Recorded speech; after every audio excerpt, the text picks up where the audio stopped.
حیرت ہوتی ہے ان لوگوں کی عقل پر، ان کے شعور پہ، کہ جو سول سوسائٹی کے ساتھ اسلامک سول سوسائٹی کا لفظ استعمال کرتے ہیں۔ سول سوسائٹی بھی کبھی اسلامک ہو سکتی ہے؟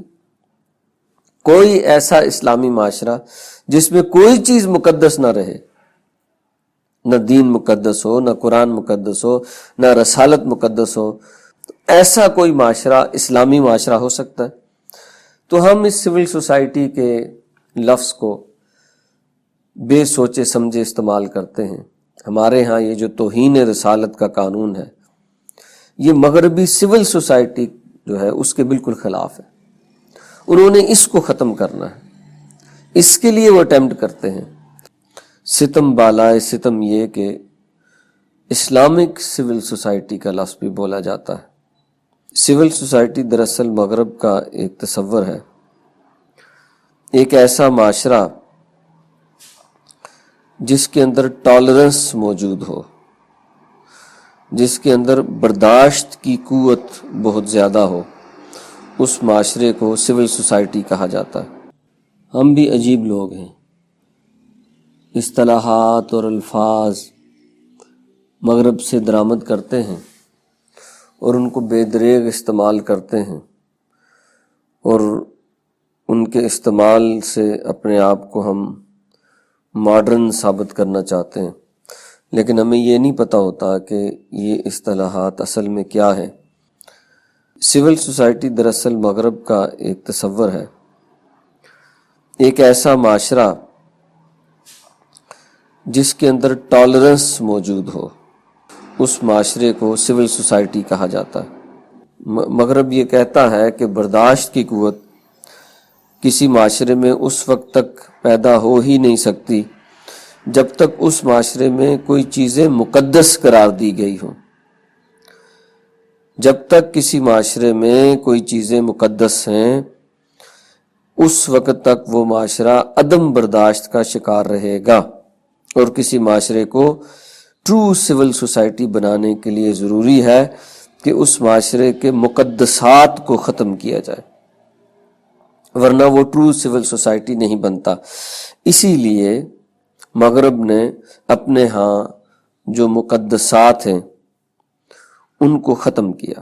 مثلا ان مقدسات کو ختم کرنا عدم برداشت یا برداشت کے لیے کیوں ضروری ہے؟ مغرب کا جو بنیادی فلسفہ ہے وہ آزادی کا فلسفہ ہے۔ کوئی بندہ بھی کچھ بھی کہہ سکتا ہے، کسی کے بارے میں کوئی بھی ہرزہ سرائی کرے، کوئی بھی بات کرے، آزادی اظہار رائے کے تحت وہ کر سکتا ہے۔ اسی لیے وہ اپنے پیغمبروں کے خلاف بھی بات کرتے ہیں، وہاں اللہ کے خلاف بھی بات کی جاتی ہے، اور پھر یہ جتنے بھی تقدس کی بیڑیاں وہ کہتے ہیں، تقدس کی بیڑیاں، مثلا یہ جو مقدس رشتے ہیں، ماں باپ کا رشتہ، بھائی بہن کا رشتہ، باپ بیٹی کا رشتہ، ماں بیٹے کا رشتہ، یہ بھی مقدسات کی بیڑیاں ہیں، ان کو بھی ختم ہونا چاہیے۔ وہ ان کو بھی ختم کرتے ہیں۔ کیوں؟ کہ بہن کے اوپر، بہن کے رشتے پہ کوئی آنچ آئے تو بھائی کی غیرت جاگتی ہے اور پھر وہ عدم برداشت کا شکار ہو جاتا ہے۔ بیٹی کے رشتے پہ کوئی آنچ آئے تو باپ کی غیرت جاگتی ہے، پھر وہ عدم برداشت کا شکار ہو جاتا ہے۔ ماں کے رشتے پہ کوئی آنچ آئے تو بیٹا، اس کی غیرت جاگتی ہے تو وہ عدم برداشت کا شکار ہو جاتا ہے۔ تو یہ جتنی بھی چیزیں جن پہ انسان کی غیرت جاگے، ان کو ختم ہونا چاہیے۔ اسی طرح ہم بات کرتے ہیں اللہ، رسول اور مذہب۔ مذہب جو ہے اس پہ لوگوں کی بہت غیرت جاگتی ہے، رسولوں پہ بہت غیرت جاگتی ہے۔ یہ جو تقدس نبوت ہے، اس کو ختم ہونا چاہیے مغرب کے اس کنسپٹ، سول سوسائٹی کے کنسپٹ کے تحت، کہ جب تک نبیوں کا تقدس ختم نہیں ہوگا کوئی بھی سوسائٹی سول سوسائٹی نہیں بن سکتی۔ کیوں؟ سول سوسائٹی میں برداشت چاہیے، اور برداشت پیدا کرنے کے لیے مقدس چیزوں کا ختم ہونا ضروری ہے۔ جب تک کوئی ایک چیز بھی مقدس ہے باقی، اس وقت تک یہ عدم برداشت رہے گی۔ قرآن مقدس ہے، اس کے تقدس کو ختم ہونا چاہیے. رسالت مقدس ہے، اس کے تقدس کو ختم ہونا چاہیے. اللہ مقدس ہے، اس کے تقدس کو ختم ہونا چاہیے. دین کے جو باقی شاعر ہیں، جو بھی مقدسات ہیں، ان کے تقدس کو ختم ہونا چاہیے. تب جا کے معاشرے میں برداشت پیدا ہوگی اور ٹرو سینس میں سول سوسائٹی بنے گی. اس تصور کو اگر آپ لے کے چلیں تو مغربی ممالک میں سے جو فرانس ایک ملک ایسا ہے جو ہمیشہ مغرب کا یہ قرض اتارتا رہا ہے اور مغرب کی طرف سے نمائندے کے طور پہ وہ جتنے بھی مقدسات ہیں ان کی توہین کرتا رہا، اور سارا مغرب یہ چاہتا ہے کہ ایسے ہو، کیونکہ انہوں نے معاشروں کو سول سوسائٹی بنانا ہے جس میں کوئی غیرت اور کوئی تقدس نہ ہو. کوئی بھی شخص کسی بھی چیز پہ معاذ اللہ رسول کے خلاف، نبی کے خلاف، آپ کے مقدس رشتوں، آپ کی ماں بہن کے خلاف بات کرے، آپ کو اس پہ غیرت نہ جاگے، آپ اس پہ لڑنے مرنے پہ تیار نہ ہو جائیں. جب یہ ہو جائے گا تو معاشرہ ایک مکمل سول سوسائٹی بن جائے گا. حیرت ہوتی ہے ان لوگوں کی عقل پر، ان کے شعور پہ، کہ جو سول سوسائٹی کے ساتھ اسلامک سول سوسائٹی کا لفظ استعمال کرتے ہیں. سول سوسائٹی بھی کبھی اسلامک ہو سکتی ہے. کوئی ایسا اسلامی معاشرہ جس میں کوئی چیز مقدس نہ رہے، نہ دین مقدس ہو، نہ قرآن مقدس ہو، نہ رسالت مقدس ہو، ایسا کوئی معاشرہ اسلامی معاشرہ ہو سکتا ہے؟ تو ہم اس سول سوسائٹی کے لفظ کو بے سوچے سمجھے استعمال کرتے ہیں. ہمارے ہاں یہ جو توہین رسالت کا قانون ہے، یہ مغربی سول سوسائٹی جو ہے اس کے بالکل خلاف ہے.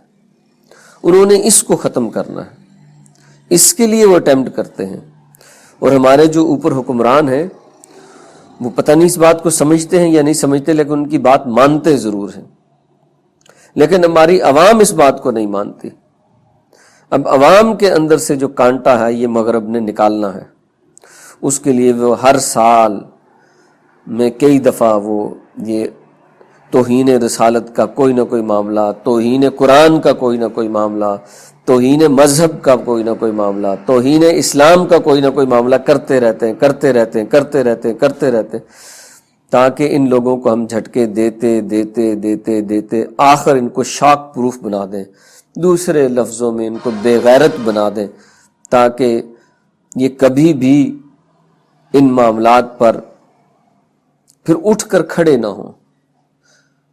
عادت سی ہو جائے ان کو، اور یہ کہیں چھوڑو جی، یہ فرانس والے تو یہ بات اکثر کرتے ہی رہتے ہیں، اب ان کی بات پہ کیا جلوس نکالنا اور ان کی بات کو کیا اہمیت دینا، جانے دو.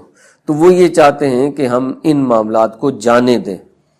کوئی اگر نبی کی توہین کرے، کوئی اگر کسی مقدس رشتے کی توہین کرے، کوئی اگر دین و مذہب کی توہین کرے تو کرتا رہے، ہمیں اس سے کوئی فرق نہیں پڑنا چاہیے.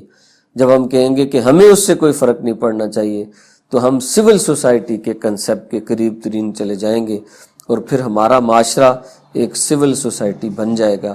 یہ ہے مغرب کا بنیادی تصور. یہ جو کنفلکٹ ہمارے ہاں پیدا ہوتا ہے روز روز مغرب کے ساتھ توہین رسالت پہ، تو اصل میں وہ اپنے ایجنڈے پہ لگے ہوئے ہیں کہ کسی نہ کسی طرح ہم اس معاشرے میں سے عدم برداشت ختم کر دیں. اور عدم برداشت اس وقت تک ختم نہیں ہوتی جب تک کہ کسی معاشرے میں کوئی بھی چیز مقدس رہے گی. تو چیزوں کے تقدس کو پامال کرنا اور ان کو غیر مقدس بنانا، اور ان پر جو لوگوں کی عدم برداشت ہے، جو غیرت ہے لوگوں کی، اس غیرت کو ختم کرنا، یہ اصل ایجنڈا ہے. اس پہ کام ہو رہا ہے. اللہ کرے کہ ہمیں اس بات کی سمجھ آئے